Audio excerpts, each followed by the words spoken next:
Welcome to the Intentional Encourager podcast, where each episode brings you compelling conversations and stories designed to entertain, enlighten, and encourage. And now here's your host, Brian Sexton.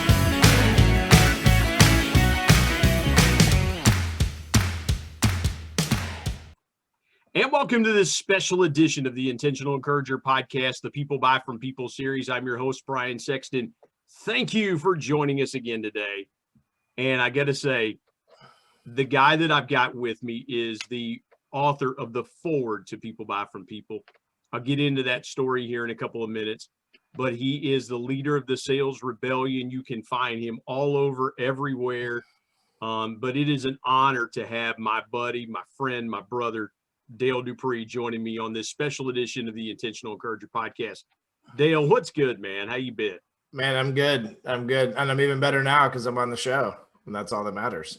Well, you do podcasts. I mean, you know, you do like 10 podcasts a week. Everybody asks you to do podcasts, man. And it's like, and you were on an episode 18 of the Intentional Encourager podcast. And that was a great one. Go back and listen to that. It's a two-parter. There was just so much good stuff there. But I want to start here with you. And I wanted to talk about engaging, because that's really what you've done in the last 2 years. And you have just had a meteoric rise around engagement. Take me to the moment where you really said, I've got to kick engagement into high gear and connect with way more people. Well, that would go way back, right? Like before LinkedIn, actually. So that would, because that's kind of where I was cultured into what I've grown my LinkedIn into, which is the starting point of being in music. There's a dinosaur in my room, just for all the listeners out there. He's 3 years old. Dale's son Trip has made an appearance on the Intentional Encourager podcast, and we welcome him with open arms. Unfortunately, Daddy's microphone reduction software isn't turned on right now, so we're gonna have to deal with this. We welcome him with open arms, man. Hey, listen. I will turn the hosting over to you. I'll just let you and Trip do this podcast. Trip, it'll be very boring. It will consist of him asking me to do things several times and nobody being able to see what I'm doing. So yes. So back when I played music with my band was where it really all began. And that we had to consistently be on stage every night with a new crowd of people that didn't know who we were, and we had to be extremely engaging with those folks. So the thought was that you had to connect with strangers. You had to connect with strangers every night, all the time, constantly, and you had to do it in a very consistent way. So you couldn't treat some people special than others. You couldn't do, something different with this group than you did with that group, but you also had to accommodate the bigger picture perspective of their culture, of the environment that you were in with them, and the things that would make them feel as if the engagement was all about them and not about us trying to build a brand and start, a music revolution. So I had to learn very quickly, not just how to be very good at standing my ground and taking a hard stance on certain things, but also being able to, in that hard stance, being willing to hear out the other side, right? And I say that in the context of like us as humans and the relationships we build, not so much from a music perspective, but think like this. I went on tour with bands that played the opposite music of what we played. They were loud and fast, but they weren't necessarily heavy metal, scream your ear off music, right? And then also from like a faith perspective, we were a very religious band, from the perspective of me being the frontman and being a Christian. And the bands that we toured with weren't like that all the time. Sometimes they were, but most of the times they weren't. So the crowds that showed up, they were mixed. They were mixed bags of people that had different outlooks, that had different thoughts about life, that had different reasons for why they were there. And because of that, I had to be extremely engaging with people constantly. And so when I started in the B2B space, I knew that I had to do this again. I had to do exactly this, but in a quote unquote professional space. And I kind of threw all those rules out the window, to be honest. I decided that B2B and business was a box that needed to be broken. And that we really needed to just get back to this intentional interaction concept with people. And that's when the revolution of the Copier Warrior began, and what turned into a sales rebellion, which turned into the foundation of what we created. And one of the things I will mention too, though, is that I never, like, when I started this company, I didn't even know I was going to call it the Sales Rebellion, but I just reflected on my life, and I reflected. We had 3 other names picked out, me and my business partner. But the more that I reflected on my life, and I've reflected on my walk, I recognized that everything that I did was to help and accommodate other people. Dude, I love that. I got to jump in here because when you were talking about the band part of it, and I wrote this in the chapter, is that every good front man knows how to feature the band. Like, if you go and see a great group, or you go and see a great live performer, a solo performer, invariably they're going to know there is a time and a place in the concert I've got to feature the band.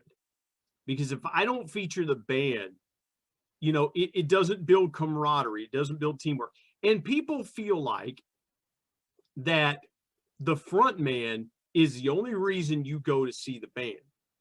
Well, if that's all you're going to go do, the music's going to suck, because if the front man doesn't have a band, he's singing a cappella, or he's singing to tracks that you're going to have to kind of figure out, okay, in an arena of 15 or 20,000 people, singing to a soundtrack just doesn't work, because you can't really, you know, you need more stuff in the monitor.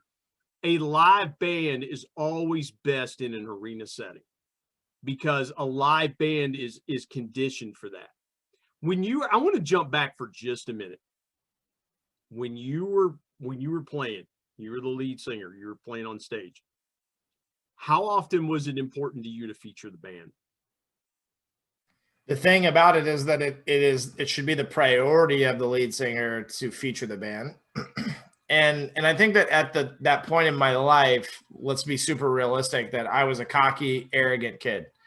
And even though I had a servant's heart and was led by a servant leader, or cultured by a servant leader to become who I am today, I was still learning at that point. And so I knew the roles of the people in the band on stage, and I knew that they were going to give everything they possibly could to not just fulfill that role, but to help other people see how much heart they were putting into it.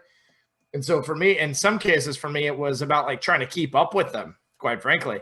You know, as I looked over and saw them going like more buck wild than I was, I thought, oh, I got to step it up here. So we were all challenging each other from that perspective, but at the same time, I expected more out of them. That's what the knucklehead in me was. You know, I expected more out of them. And so I would spotlight them. And sometimes I would spotlight them by flying into them full speed and knocking all their gear and equipment over at the same time too, and making them extremely angry at me in some cases.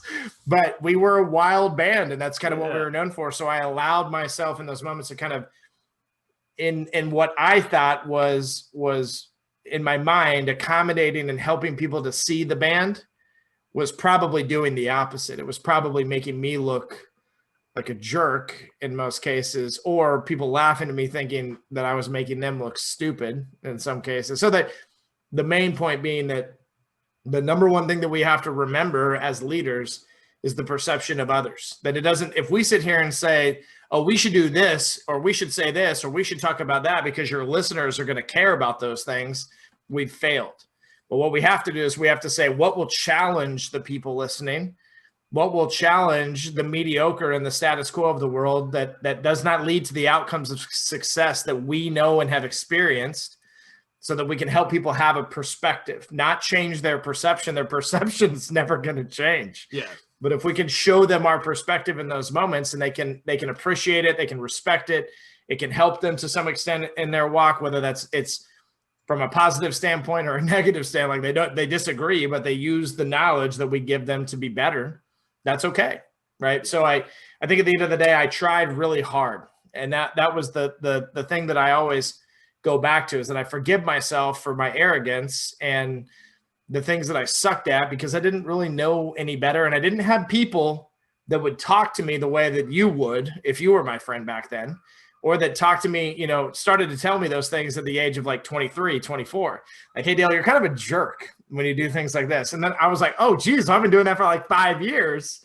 That well, sucks. Everybody thinks the band. Well, here's the thing. Here's what I want to get to, and we'll step aside and take a break. We'll get to this point. A lot of people in a concert, they don't know what happens backstage with bands, because there are some bands that get along and they're together for a long time. I follow, in the country genre, I follow a group called the Oak Ridge Boys. Those same 4 guys have sang together since 1973. If they were going to have any personality conflicts, they would have happened a long time ago. And they did. And one of the members left for a few years and then came back. You know, they mended fences. But nobody sees what happens behind the scenes. Dale, I want you to talk about the importance of meshing with your bandmates behind the scenes or backstage, and correlate that to meshing with people in a team setting. You guys are all on the same team, or you're supposed to be on the same team. Talk about the importance of meshing behind the scenes. I think it goes back to the thought of people's perspective versus their perception, and being able to accommodate through awareness what someone is going to appreciate and what they're not. So, for example, 2 of my best friends in life that continue to be my best friends were in that band with me. Here's an interesting fact. One of them, him and I had a falling out in 2006, I want to say, somewhere around there. We had a falling out because the backs behind the scenes, the band did not like me. And they had created this like split down the middle of like 3 of them just wanted me gone. And 3 of them kind of like agreeing with that. 2 of them, I should say, because I was the third. 2 of them agreeing with that, but also saying like, maybe we can work this out. And what's funny is one of these particular individuals was not one of those people.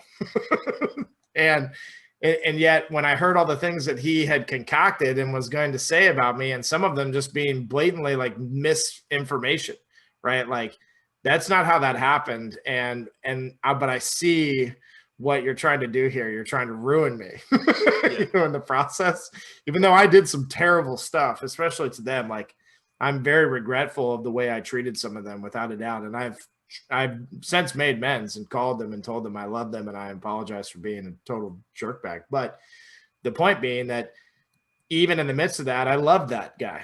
I said, it's okay that he feels this way. And I didn't necessarily say that to him, but I wasn't a jerk. I was just like, hey, I get it. And this is kind of how I've always dealt with things.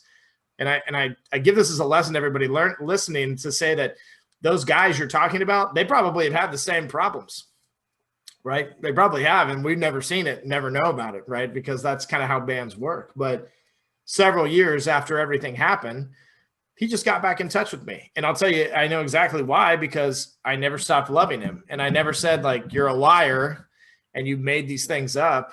And the people that you've got, you know, on your belt, they don't want me to have success. They don't care about me.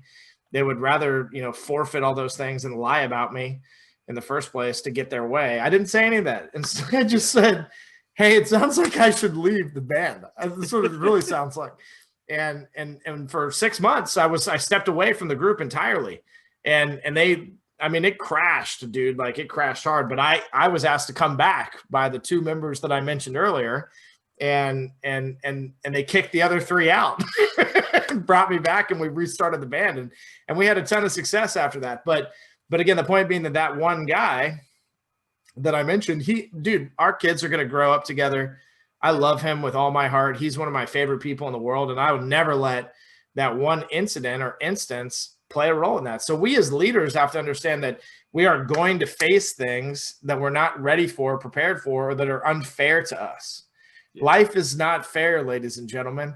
What matters is in the moments of that happening, what do we do with it? How do we take it? Do we fisticuff? Do we cock up and do we say, let's go, I'm going to fight this? Or do we stand back and we say, No, I see what's happening here, and I'm going to let it play out because I know the truth, and I don't need to prove anything.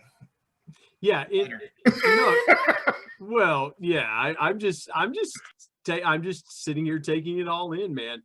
One of my favorite dudes on the planet, Dale Dupree, joining me on this special edition of the Intentional Encourager podcast, the People Buy From People series. We're going to step aside, take a break. More in just a moment here on the Intentional Encourager podcast.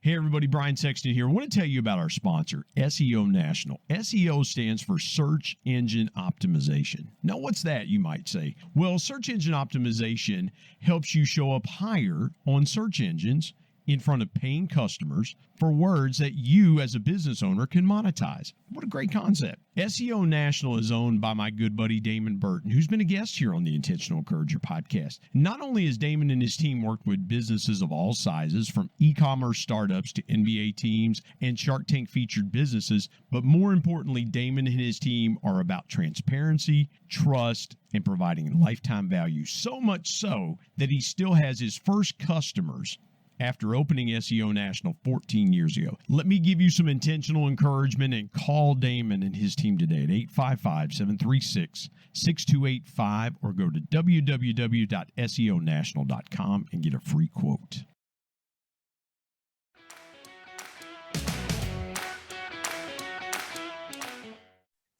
Dale, I got to ask you, man. I wanted to ask you before we took a break. How would you engage now with that Dale Dupree from 2003, 2004, 2005? Obviously, you try to mentor him, but how would you go about engaging him to get him to connect differently with people, the way you connect with people now?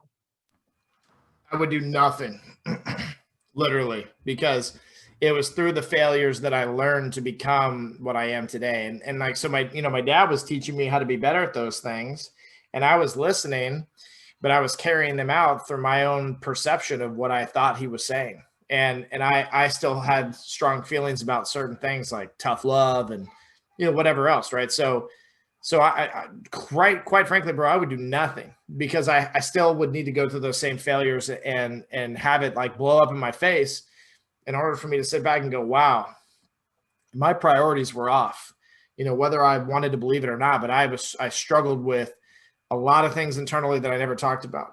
Abuse. I struggled with not necessarily drugs and alcohol, but a party mentality that got me into a state of anger that I struggled with heavily.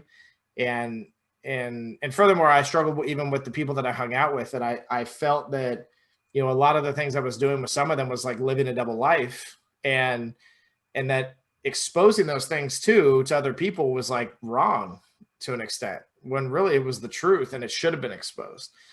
It was a confusing time in my life. And like a lot of the friends that I had and the experiences that I went through, I don't even speak to those people anymore, which is very sad to me at the same time as well too, because I love those people and they created a lot of my life as I know it. But I was tormented during those times, and I was kind of kicked around and trashed as well too. But that's why you see what you see today. It's why I took the bull by the horns, as they like to say, and told myself, you don't have to be defined by those people and those instances and the thing that you thought was good, but then you recognized wasn't. And you also don't have to hide it anymore. You can tell people about it. You can tell people about your problems. You can tell people that you had a really hard time with, being a man in the year 2005, 6, and 7, like you really did, that you didn't understand the true identity of what you were. And that, there were certain things that you felt you were doing right that you weren't.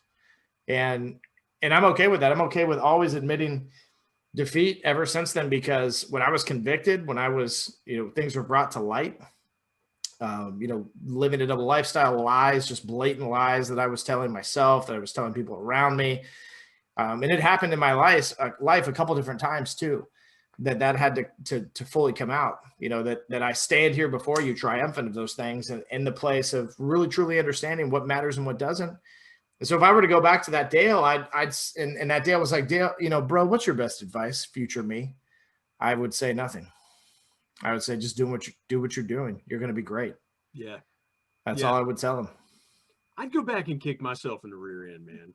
I did a lot of immature.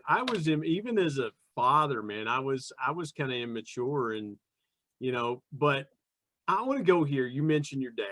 I want to go here. That's what connected you and I, was the impact, the influence of our dads. And I remember sending you a text and saying, hey, bro, I need to talk to you about something. And you being the faithful friend that you are, you said, hey, let's get together tomorrow at like 1:30 or something like that. And when I pitched this idea to you, I said, man, I want you to write the foreword. I'll never forget, you were like, I don't think I've ever done anything like that. But it was the perfect thing, man. You were the perfect guy to write that foreword because of the impact of our dads. What did you learn from your dad about engaging with people? My dad was extremely brilliant in the way that he engaged with people. My dad had zero expectations and no preferences that he held people to when he sat and spoke with them. Didn't matter what your religion was, your ethnicity, your sexual preference, even. My dad, in my eyes, transcended all of those things, in that he just purely loved people. That you never met a person that knew my dad that didn't love him just as much as he exuded that love. And so it was a wild thing to witness, man. I remember, I'll never forget, I was sitting with a guy named Kurt Baker, Jeff Baker, and we were hanging out, and the guy starts talking about something that my dad had done to a group of us. And me personally, I heard it and I thought, that sounds just like my dad, right? Everyone in that room was like, this guy sounds like a myth, right? He sounds like something made up. People don't do those kinds of things. And it was in moments like that in my life, especially after my dad had passed, that I truly recognized his impact and the things that he was doing from the time that he turned 35 and accepted Jesus as his Lord and Savior and started to move on, from the past and the things that had torn, him apart and weighed him down, to the time that he was 60, right, and passed away. Like, the life he lived in that window is insane. It's a crazy thought how much change that he manifested and created in 25 years. And what's even more intense is just like how much he changed people's lives. My dad was like the original entrepreneur, right? We used to call him small business owners. Like, that's how we knew entrepreneurship back then, right? Like, my dad always had big ideas. He always had a lot of things he wanted to do. He always had a bunch of irons in the fire. But the number one thing was that small business that he ran all the way to the day that he sold it. And the thing about that small business, though, that some people look at that and they say, cool, your dad was a businessman. I said, no, my dad was a people person. And that's why he started his company. He was somebody that truly could see past the minutia, the mediocrity, the ultimately bland way that the business world kind of plays the game, and could do something different. And he knew it. And he heeded the calling even before he was saved and started to change his lifestyle. He heeded that calling. And he knew that it was something that he needed to do. He was already making strides toward this ultimate victory that he was headed towards without even knowing it.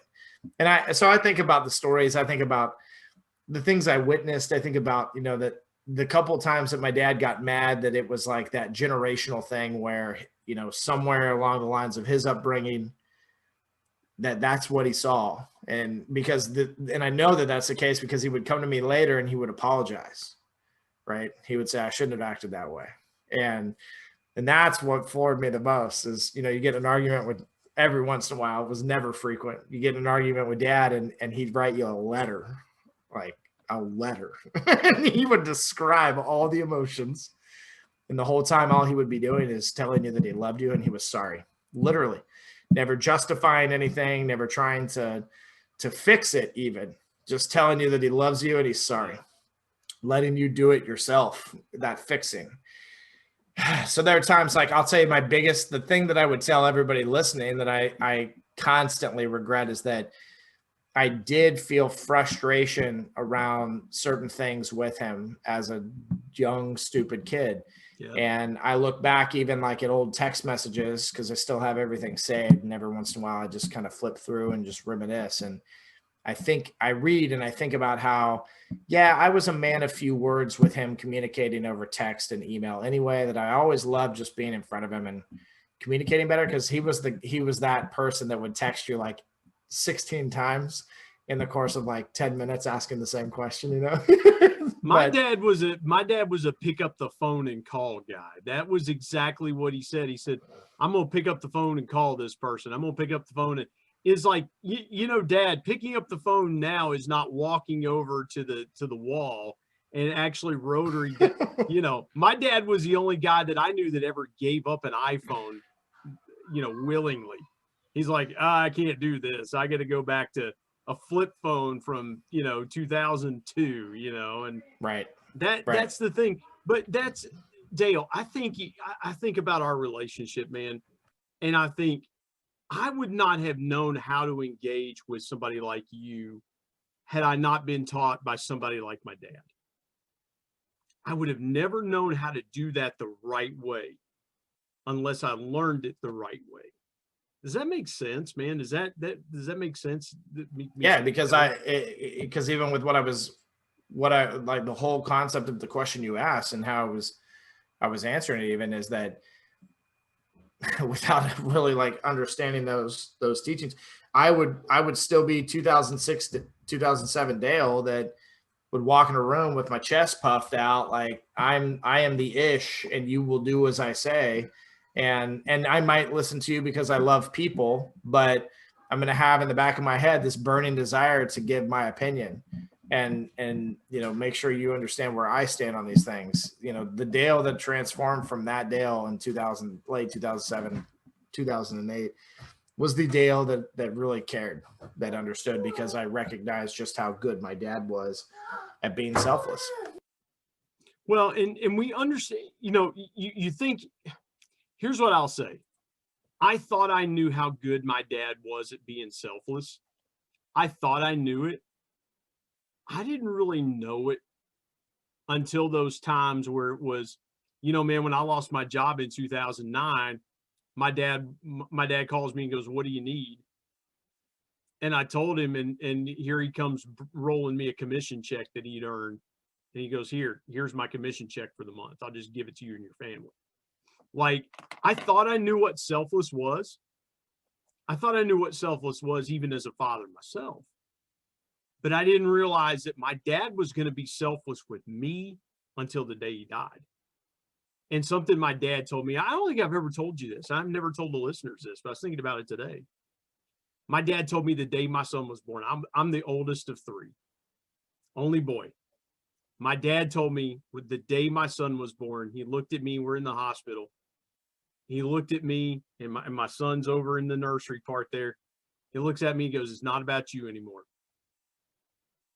And that was the day. And I was like, I finally, you know, he's been gone almost 9 years. And finally realized, like, yeah, that's what he was talking about. It wasn't about me anymore. In that moment, when my son entered the world, he was like, now you got to put your focus on your kid. Now you got to put your focus on your wife. Now you got to engage with that kid the way I've engaged with you the last 30 years of your life. And now you've got to, you know, and I think, Dale, I'll say this and we'll go to break. I feel like what our dads were teaching us was to carry it on. I feel like our dads were saying to us, men, here's what I've learned. I'm not going to be here forever. Carry it on. Do what you're doing now. Because I feel like now I'm in an impact zone. I know you're in an impact zone. What do you think how do you think your dad would engage with you today with all the stuff that you're into? No differently. I feel that he would just recognize what he had created better, because I wouldn't be the guy that was worried so much about all the things that I was in those moments of my life anymore. And I wouldn't be the guy that was still timid to to be exceptionally real with my father in certain moments because of, continued preference or bias, from my older self. Like, I think he would truly recognize just how much impact he made in me. But those last few years, I know I like beat myself up over these things, but those last few years, we clicked, and the things that he needed to know, he knew. And like, when I was getting ready to leave this company that I'd been with for my whole freaking life at this point, outside of playing in my band, because his business was sold 4 years in, and I spent the next 7 years with another org that really created who you see today in the first place. It wasn't by his leadership that I built my wealth and I became extremely well known. And it was by my own, but it was from his example. But those last few years, I really think would be the same dad that, in those that I would know today if he was still around, which would be the ultra transparency that we had, and the ability for me to be able to really have an accountability partner. Not that I don't have them now, but man, I could tell my dad anything, bro. And I wasn't afraid to, and I never was afraid to, trust me when I say that. But over those last couple of years, there was moments of just full healing to be able to sit and speak with him because he was the best dang listener you ever met in your entire life. Yeah. I always tell people, my dad taught me the art of conversation. It's like, if I know how to carry on a conversation on a podcast, it's because I learned how to carry on conversations in the car with my dad, like talking about anything. So let's step aside, take a break. When we come back, I want to talk about how rebels engage. And I'm talking to the leader of the Sales Rebellion, my dear friend Dale Dupree, on a special edition of the Intentional Encourager podcast. Back in a moment.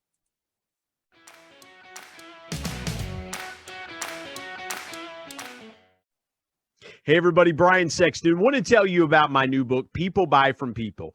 10 powerful people lessons from the ultimate people person, my dad. My dad was one of the greatest connectors that I ever knew. And he shared with me 10 connecting principles that I have used throughout my 25-year sales and sales management, customer engagement, and leadership career that I'm passing along to you. If you want to be a stronger, deeper, and more powerful connector, you've got to pick up a copy of People Buy from People. There are concepts in there that you may not realize help make you a power connector. You can go to Amazon and pick it up, Kindle if you're an e-reader and you like to do it that way, or now available on Audible. And there's one other way you can get a copy of People Buy from People. You can get one from me and I'll sign it for you.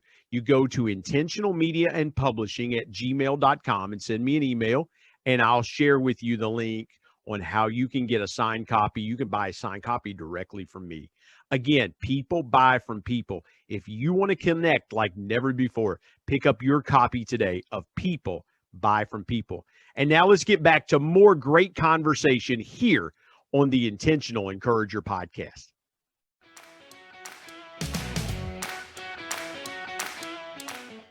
Dale, let's talk about the Sales Rebellion.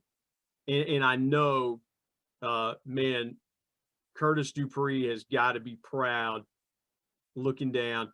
And I said this, and I think we might have put it in the book, but I told you one time, I said, man, when we get to heaven, you and me and my dad and your dad, the four of us are going to sit down over some barbecue and we're going to hash some things out. And it's probably going to be me and you sitting next to each other and looking at each other at the wisdom that they're continuing to drop on us. And no doubt, man, our dads have probably already gotten together in heaven and said, hey, man, look at our kids. Look at what our kids are doing and how they're doing what they're doing. Let's talk about the Sales Rebellion. Let's talk about the engagement of the Sales Rebellion. Since I had you on the podcast last, man, you guys are just blowing up. The Sales Rebellion is just, it's a phenomenon. And I couldn't be more proud to have a small association with it in whatever way. But tell me how rebels truly engage with customers. Let's go there for just a second.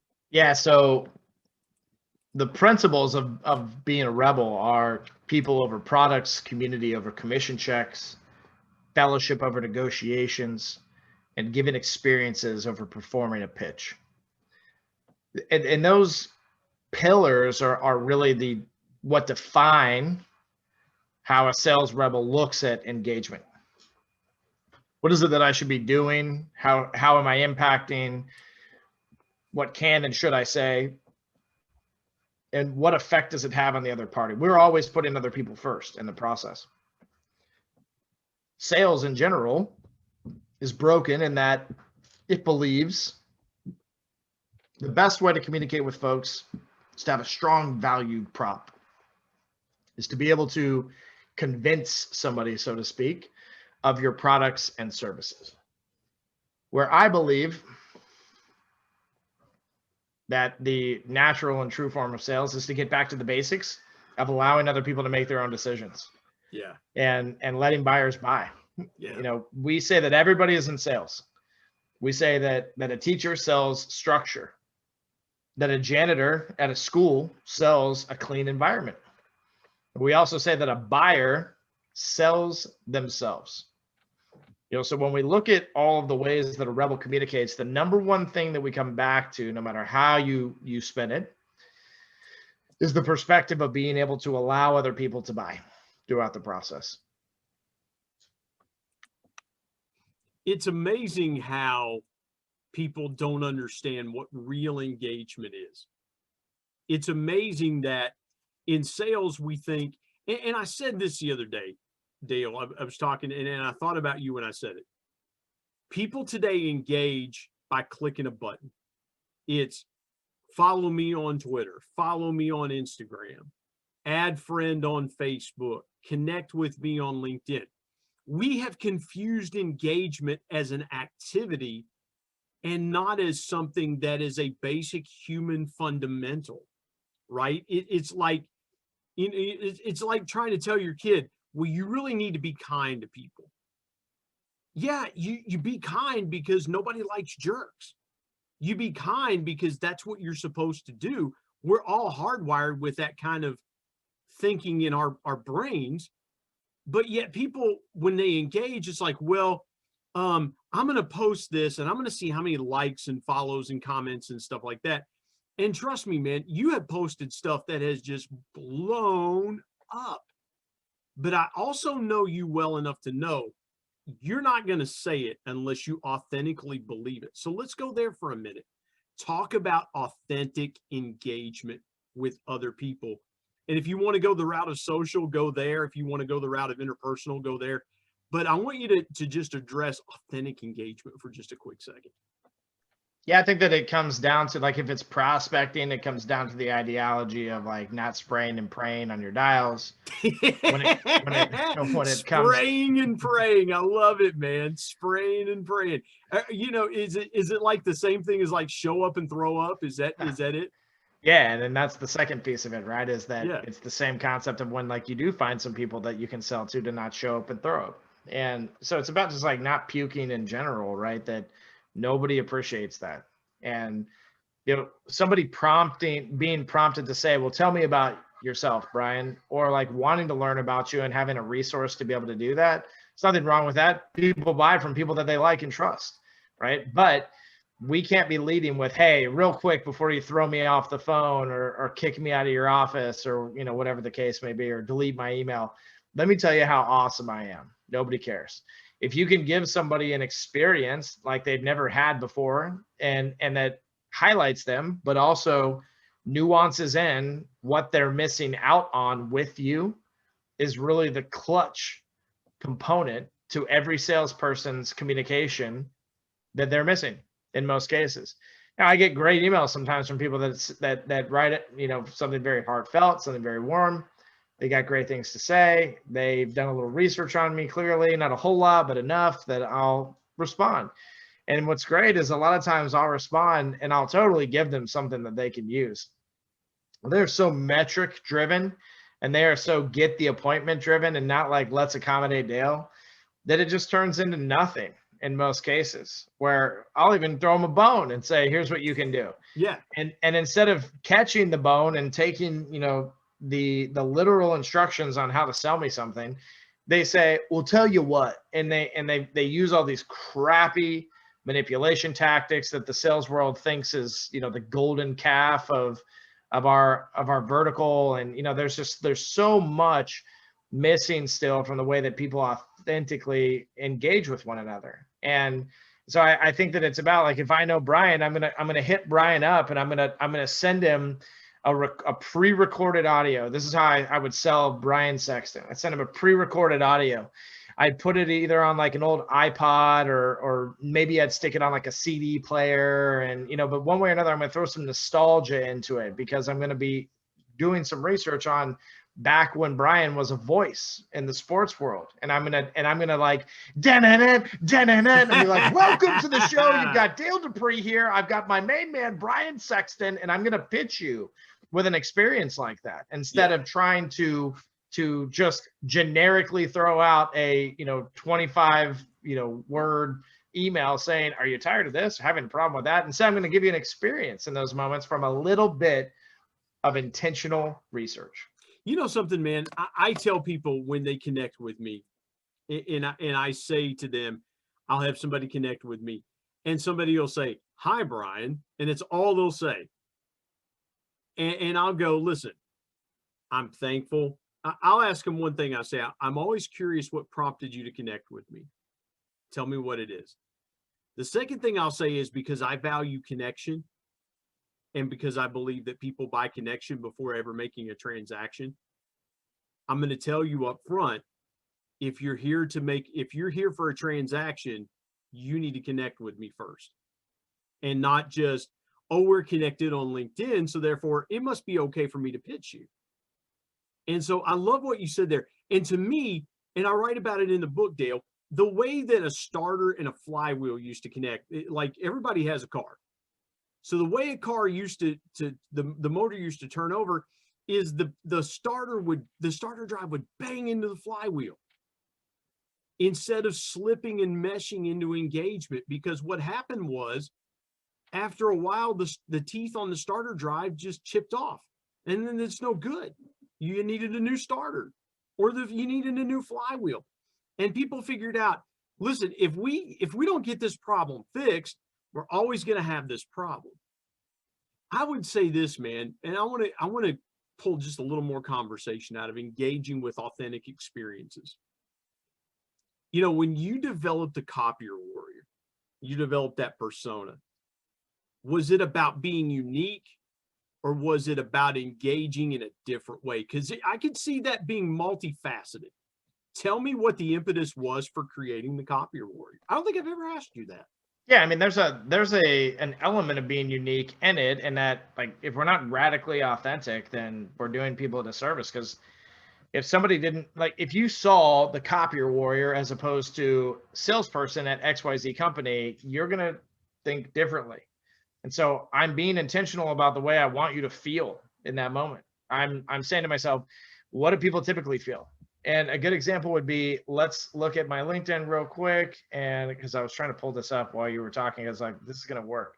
So here we have. I should have talked longer, man. My apologies. I should have rambled another 5 minutes. You know, it's okay. It's okay. So here we have salespeople that have looked at my my profile recently. There's lots of those, 10,000 every 90 days or whatever this thing does. So this dude's title is Senior Account Executive, right? So if I look at Senior Account Executive with XYZ company, I'm going to think, this is a salesperson. They work for XYZ company. They do, which does this. And so cool, right? That there's not much of my brain that's turning on. The language processing center is it, right? That's it. There's no creative nodes. There's no motor skills, nothing. Like I don't move from the moment that the location that I'm sitting at in the moment that I'm in. I say, this is what this means. This is why people fall asleep during PowerPoint presentations, right? The same reason that they have crappy titles and nobody writes them back or wants to engage with them, right? But then if we scroll down a little bit and we see, because I found this the other day and I was like, I bet it'll happen again. Because when I go through people that have viewed my profile, occasionally you see a couple of people that are like my tribe. And here's one. I help companies uncover potential packaging challenges. Now, is it the most eloquent? I mean, it could be better for sure, but this is going to turn my head if I have these issues, right? Instead of reading, I sell this thing, I read, I help people uncover potential challenges around this thing, right? And then in my mind, I'm going, well, heck, that means that I might actually not know where the problems are, and this person can point them out to me, but that I've been trying to pinpoint in the first place, right? So again, niching into the identity that you want people to see. And so I said, well, copier salespeople, everybody hates them. What about a copier warrior that slays the typical transactional relationship that they get from those folks? What then? And that's really literally where it all stemmed from, is that was my heart. That's what I wanted people to feel and understand. And I said, how do I do it in a very radically authentic way? And created the brand. And the rebellion is just like another notch in the belt when I sat back and created it. And actually, after I created it and launched the company, I read a book. Someone sent me a book. They were like, love the name, read this book. And the book was called I think it's just Marketing Rebellion. I've got it somewhere on my bookshelf, but I don't think it's the Marketing Rebellion. It's Marketing Rebellion is what I think it is. Can't remember the author for the life of me, but I remember holding that in my hand and going, man, I did this at the perfect time, right? Because this is what people in the sales and marketing world need. They need someone to step out of their comfort zone and get risky with the title of their company, with the message that they're preaching, and they need to be able to get in the ears of those that are listening for that kind of change and disruption in the first place, but they don't know where to find it. So that's the thought, is that I literally live the definition of insanity as a buyer who purchases a copier every 4 years from the same sales rep over and over again. And sure, I've gotten some quotes and they're like $10 less for this person that I don't know. But then one day this guy comes along and says, I know that you're in the definition of insanity currently.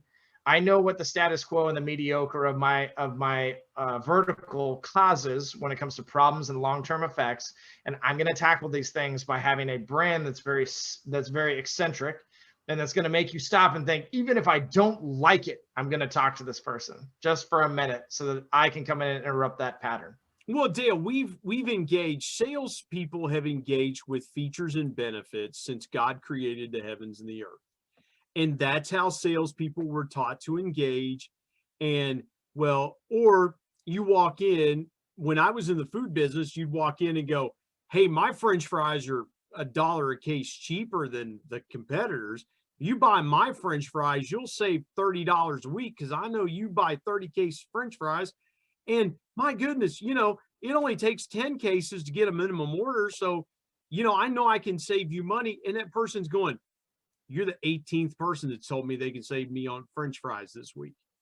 Give me something, engage with me in a certain way. Tell me how to keep my employees from stealing crap off of me. How do I keep stuff from walking out the back door? How do I keep the health department from how do I stay a step ahead of the health department? Like, I was never thinking, when I was first in sales, I was trying to engage on stuff that I thought, oh yeah, this is going to be brilliant. I'm going to walk in, I'm going to save these people money. They didn't give two craps about me saving them money. What they cared about was, hey, can we depend on Brian? If I buy from him, can we depend on him to do what we need him to do? Hey, if I'm looking for a new idea, can I depend on Brian to help me out with a new idea? And man, it took me a few years, but when I learned how to really engage with customers, Dale, it was like the Paul on the Damascus Road. Like, my eyes are finally open and I'm going to convert to this way because this is way. And I dealt with so many dudes out there and ladies that were just constantly, man, it was like, look over here, don't look. It was like the shell game. It was all the time the shell game, and they weren't really engaging with people. You know what people are doing when you stop and look at a street magician? You know what he's trying to do? He's trying to fool you. 10 times out of 10, he's trying to fool you. Or you listen to somebody and you go, oh man, they're a really good singer. That's because they're auto-tuned. Most of the time, these people you hear on the radio are auto-tuned. It's because they don't know how to engage their voice. They don't know how to engage their audience. Man, I have rambled on here. I can see the look on your face like I am in deep thought here. And I know you so well, man. It's scary, but listen, man, I want to be respectful of your time and the audience's time. Would you leave the audience with a piece of intentional encouragement around engaging the right way? Maybe somebody's struggling with how they're engaging on social. They want to grow their platform. They want to, they want to get to that next level, or they want to grow their business and they're not really engaging with customers. They feel like the way they should be. Man, I know you've got a word of encouragement about engaging people. Yeah, meet people where they are. That's what I would tell you. And when somebody rolls into your comments and doesn't agree with you, if you're on social and, farts their opinion all over the screen and just like, goes all in to bash you or harm you or hurt you, tell them you love them. Tell them thanks. When somebody won't respond back to you, you've been hitting them up for weeks or months or whatever, meet them where they are. Sit back and say, maybe it's me. Maybe I'm not creating enough of an experience here. Maybe I'm not giving them something that's worth their while to differentiate enough from the other 25 salespeople that are hitting them up. When you're sitting there wondering to yourself, what can I do differently? Rebel. And don't worry about the opinions of others or the perception of others. Instead, just meet those people where they are. Tell them thanks and move on and go to the next. There are millions of people out there in this world that think like you, that love you just the same, and that are looking for you to provide a service to them, to be able to give them good advice, to be able to be part of something particular that they're building. And so seek those opportunities. Don't get hung up with the naysayers. Don't get hung up with all of the small things. You instead keep an open mind to it in those moments. Allow people to reveal the things that you don't want to become and learn from that at the same time without telling somebody that that's what you're taking from the conversation either, right? Because when we meet people where they are, then we have a better chance of being able to help them just as much as they think they're helping us in those moments. So be intentional by meeting people where they're at. That would be the number one takeaway from what I think you and I have talked about today on the show, and the multifaceted conversation that we've had about all these different topics, from music to dads to sales. So I would just tell people to be mindful, to be empathetic, to have grace, and to continue to go out and work, right? Your level of energy, your level of passion, your skill set, your experiences, that's what people buy, right? And so you don't need to be something that you're not. You don't need to pretend, and fake it till you make it. Instead, you just need to meet yourself where you are, just the same as you want to meet others. Man, I love that. And I'm writing down, keep working on meeting yourself where you are. And I love that, man. And I'll share this quick story.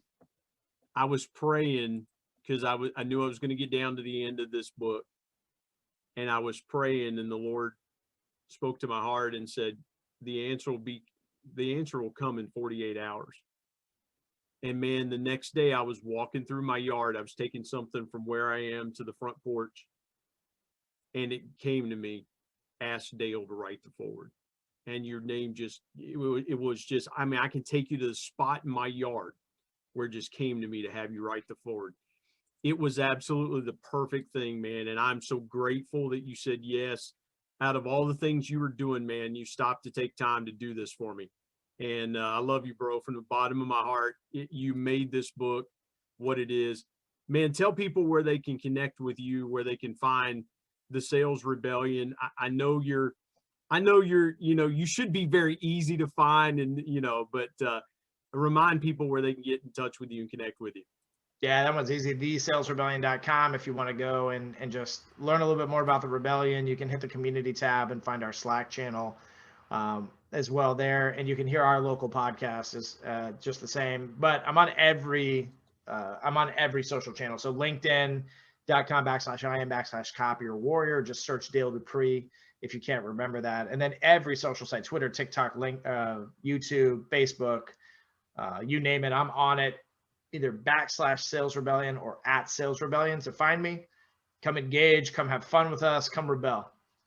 I'm looking forward to being on the Selling Local podcast. We're going to take this to the Selling Local podcast with you and myself and our dear friend Chris Watson, who has been a guest on the Intentional Encourager podcast. But man, I'm looking forward to that. Dale Dupree, you are the best, man. Thank you for joining me on this special edition of the Intentional Encourager podcast, People Buy from People series.